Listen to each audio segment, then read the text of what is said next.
Hello everyone, welcome back to the Econobox Garage. In this Bugeye build episode, I'll be getting the stands ready for the rotisserie and springing into action, getting the suspension removed from the front of the car. So let's get to it.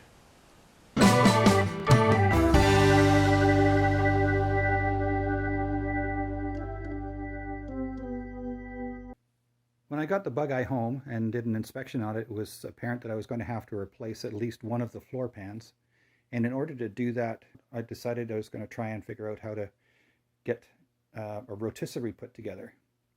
I found these engine stands online for a good price that had already been modified for that purpose, not for a Bugeye, for a different car. One of the things he had done was he had put in, switched the outriggers, we'll call them that, to the long one underneath at the end, and then there's the short one underneath the post, or where most of the weight is. Now if you compare that to this one, this engine stand here, you can see what I mean. There's the long outrigger underneath the main post bearing all the weight, and the short little guy at the other end. One modification I have already done is I've added in a 12-inch section of steel to raise the pivot point up so that I can turn the car totally on its side without interfering with the bottom frame here. Now, getting back to these outriggers, I was a little concerned about how narrow that is and what the stability would be like. So what I determined is that I would just widen that stance, so to speak. So I picked up a couple of pieces of 2x2 box section, 3 feet long. I'll drill the ends to take the same casters that are on here, and whatever other holes I have to drill to make that work, and that will make it a lot more stable. So anyway, that's what's on the agenda for now, is to replace these short outriggers with these long ones.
So what I'm using here is a proper tie rod end or ball joint puller.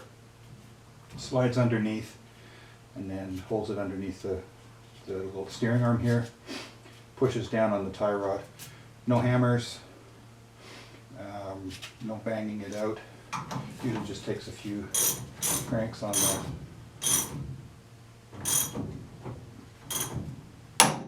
And away it goes. So that's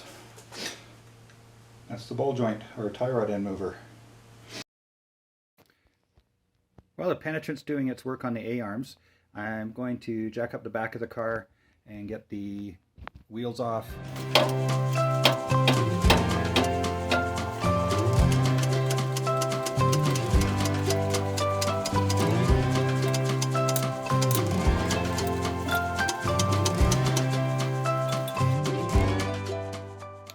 Well, now that the car is up on jack stands and all the tires and our wheels and tires are off, that poses another question. So where do I store the 4 wheels and tires that I just pulled off? I already have 4 sets of summer tires for the vehicles owned by our family. My 2 boys have a vehicle each, and then my wife and I have a couple of vehicles. So there's not much room left over here. So I'm just going to use the space underneath the bonnet here. So that's where I'm going to stack them up. Now that the penetrant's had its chance to work its magic on the nuts and bolts holding the spring pan in, one at a time I'll be replacing the 4 bolts, these threaded rods, and that'll allow me to lower the pan slowly. One thing I'd like to say here is just when you're working with compressed springs, remember there's a lot of energy pent up or stored up in them, and if they're mishandled, it can cause some damage. So just be really careful when you're working with compressed springs.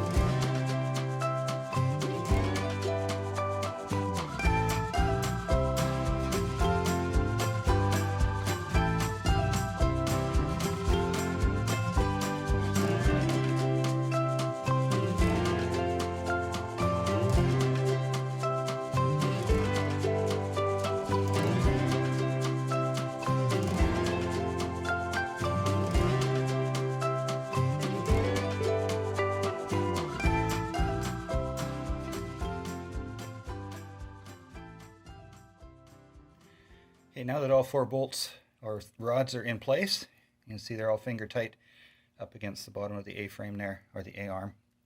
I'm going to start loosening them off, and that'll drop the spring hat down, and we can safely remove the spring.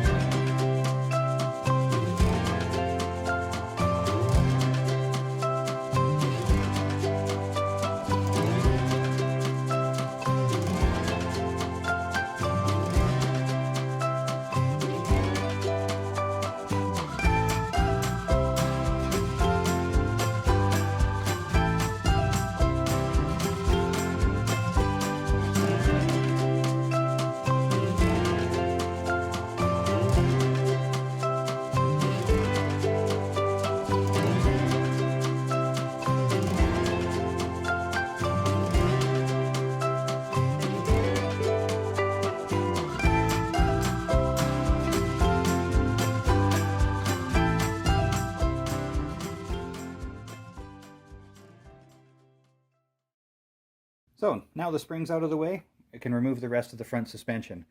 A couple of bolts holding the A-arm in there. One of them is right here. There's a couple of bolts that have to come off here that will release that whole assembly. That'll come off. A couple of bolts holding on the damper.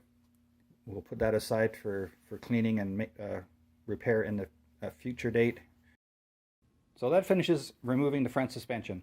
That was the passenger side there, and I removed the driver's side earlier. So next up, we'll just get the suspension boxed up separately so they can be rebuilt at a later date.